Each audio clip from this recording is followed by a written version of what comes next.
Well, after a rollicking weekend of panic for Democrats, all trying to figure out how to make their great leader Joe Biden step down, they're arriving at the horrifying conclusion that Biden is a carbuncle. And every day they don't act is one day closer to making it too late. I shared with you last week how I thought this process is like the 5 stages of grief: denial, anger, bargaining, depression, and finally acceptance. And I said today would be the day we understood what that last stage, acceptance, looked like.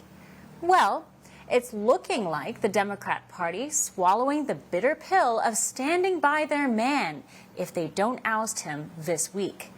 According to the Washington Post, Democrat Senator Mark Warner is spearheading a coalition of his party's leaders to convince Biden to step down. But his Monday meeting at the White House has been postponed, according to Politico. Meanwhile, the geriatric wing of the Democrat Congress is cheering Biden on. Between now and Friday, we'll watch this drama of the DNC slowly accepting the fact that Biden is not going anywhere, at least of his own volition. In an effort to drive home this point, this weekend was supposed to be a critical moment for the Biden family, proving Biden's worth and fitness.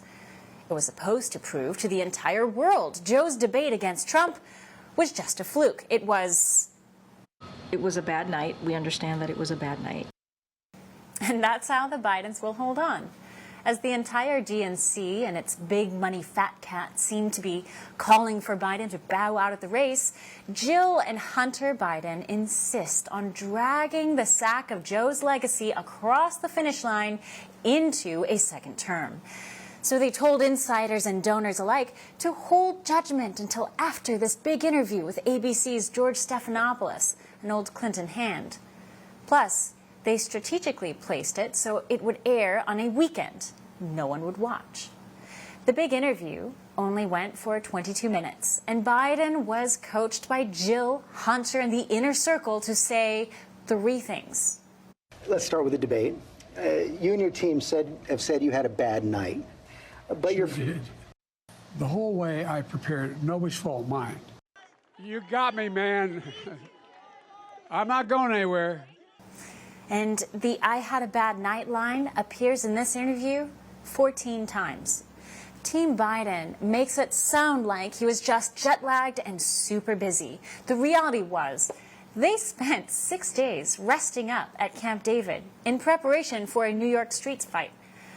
George's gentle Dr. Phil-style prodding and pleading for Biden to step down is met with defiant denial from Biden, and the whole interview was one long, excruciating dialogue with a dementia patient. Doctor asks the same questions a dozen different ways, but patient still doesn't understand. Dr. George persisted with all the kindness of a candy stripe. Can you serve effectively for the next 4 years? If you can be convinced that you cannot defeat Donald Trump, will you stand down? You know, I've heard from dozens of your supporters over the last few days, and a variety of views, I grant you that. But the prevailing sentiment is this. They love you, and they will be forever grateful to you for defeating Donald Trump in 2020. They think you've done a great job as president, a lot of the successes you outlined. But they are worried about you and the country, and they don't think you can win.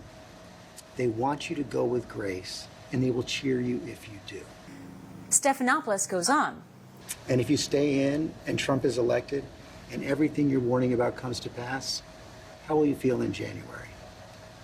I feel as long as I gave it my all and I did the goodest job as I know I can do. That's what this is about. Stephanopoulos, just 20 minutes into one of the most consequential Biden interviews in his career, finds he's all out of time as the Biden team cuts the interview short. But this interview did nothing to help Joe's case. If anything, it only made me realize the reason behind Biden's on-again, off-again sentience. For all our viewers asking where One America News is heading in the future, we would like to introduce you to OAN Live. OAN Live is the best way to stay up to date on all of the hard-hitting, straight-shooting, national and international headlines. And the best part is, OAN Live is only $4.99 per month. All the credible, honest, unbiased reporting One America News offers at a fraction of the cost of cable. Just go to OANN.com to easily sign up for OAN Live and stay informed.